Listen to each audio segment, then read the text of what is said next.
Gorgo. Eugène Lourié returned to direct a UK-based monster flick. This one, not featuring effects by Willis H. O'Brien, actually different effects entirely. I'm not sure if Gorgo is a person in a suit or just a sort of puppet or animatronic prop of some kind. Although in any case, it's fair to say Gorgo's not the best looking movie monster of all time. It's unfortunate.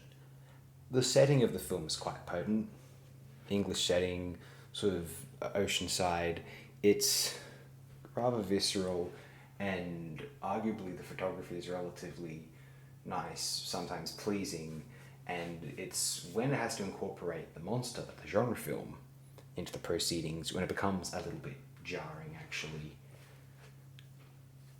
Gorgo probably benefited from the time. One being sort of this, over in the UK, was relatively commercially successful, not a critical hit by any means, but it was, I guess it would have been nice for a certain nation to have its own setting to be the fare for monster flicks, as often was the case with American films, or maybe if you were seeing the Godzilla pictures, or at that time there would have only been two in your cinema dubs, perhaps as King of the Monsters with Mr. Raymond Burr.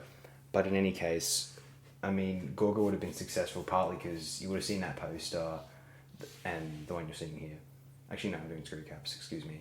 But go look up the Gorgo poster. I'm not going to put it here because I just have contempt for you. No, whatever. Gorgo would have been successful, you see the poster there, and like, what else is there to do on certain nights? This is 1961. Wasn't much on television back then. Doctor Who wasn't on yet. That's 63. That's only on Saturdays anyway, that time. So what's there to do in 1961 on an evening in any part of the world? What do you do? There's barely anything to do now, and there's lots to do. So what did you do then? You went to the films. So many monster movies have existed. Not many. Fond memories of King Kong. Let's check out Gorgo. Now, Gorgo at like barely 80-ish minutes doesn't outstay its welcome, although I can't really consider it on a par with Eugène Lourié's other two monster flicks, Beast of 20,000 Fathoms and Giant Behemoth. Poor Eugène Lourié, he was pretty good at directing these films, I believe.